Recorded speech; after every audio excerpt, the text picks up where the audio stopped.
கோவை தெற்கு வட்டாட்சியர் அலுவலகம் முன்பாக தொடர் காத்திருப்பு போராட்டத்தில் ஈடுபட்டு வரும் சத்துணவு மற்றும் அங்கன்வாடி ஊழியர்களை முன்னாள் அமைச்சர் SP வேலுமணி போராட்ட களத்தில் நேரில் சந்தித்து கோரிக்கைகளை கேட்டறிந்து வருகிறார்.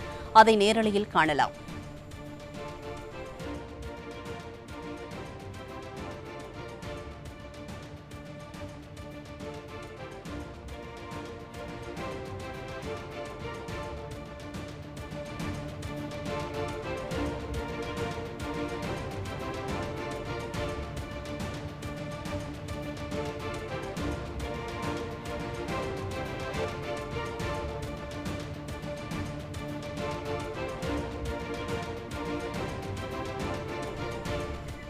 கோவை தெற்கு வட்டாட்சியர் அலுவலகம் முன்பாக தொடர் காத்திருப்பு போராட்டத்தில் ஈடுபட்டு வரும் சத்துணவு மற்றும் அங்கன்வாடி ஊழியர்களை முன்னாள் அமைச்சர் SP வேலுமணி போராட்ட களத்தில் நேரில் சந்தித்து கோரிக்கைகளை கேட்டறிந்து வருகிறார்.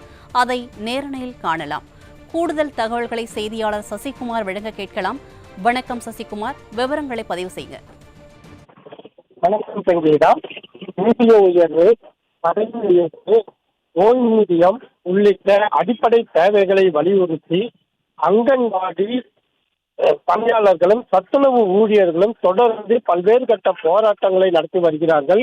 இதில் ஒவ்வொரு முறையும் காவல்துறையினர் ஜனநாயக ரீதியாக போராடி வருபவர்களை கைது செய்து தனியார் மண்டபத்தில் அடைத்து வந்த சூழ்நிலையில் தற்பொழுது 6வது நாளாக கோவை தெற்கு வட்டாட்சியர் அலுவலகம் முன்பாக தொடர் காத்திருப்பு போராட்டத்தில் ஈடுபட்டு வந்து கொண்டிருக்கின்றார்கள். அந்த தகவலை அறிந்ததும் முன்னாள் அமைச்சரும் அதிமுக தலைமை நிலைய செயலாளருமான SP வேலுமணி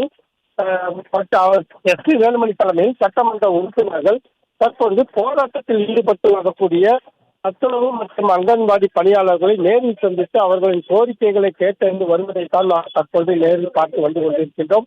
இதற்கெல்லாம் வரக்கூடிய தேர்தலே பதில் சொல்லும்.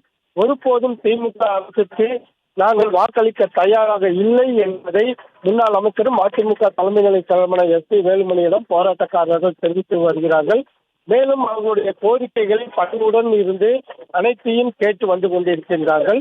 இந்த நிகழ்ச்சியில் முன்னாள் அமைச்சரும் மேட்டுப்பாளையம் சட்டமன்ற உறுப்பினருமான AK செல்வராஜ், அதேபோல் பொள்ளாச்சி ஜெயராமன் மற்றும் கோவை மாநகர் மாவட்ட கழக செயலாளரும் வடக்கு சட்டமன்ற உறுப்பினருமான அம்மன் K அர்ஜுனன், அதேபோல் சிங்கநல்லூர் சட்டமன்ற உறுப்பினர் KR ஜெயராம் உட்பட கழகத்தினுடைய சட்டமன்ற உறுப்பினர்களும் முக்கிய நிர்வாகிகளும் போராட்டக்காரர்களை நேரில் சந்தித்து பேசி வருவதைத்தான் நாம் தற்பொழுது நேரலையில் பார்த்து வந்து கொண்டிருக்கின்றோம். அதைத் தொடர்ந்து தற்பொழுது செய்தியாளர்களை சந்திக்க உள்ளார்.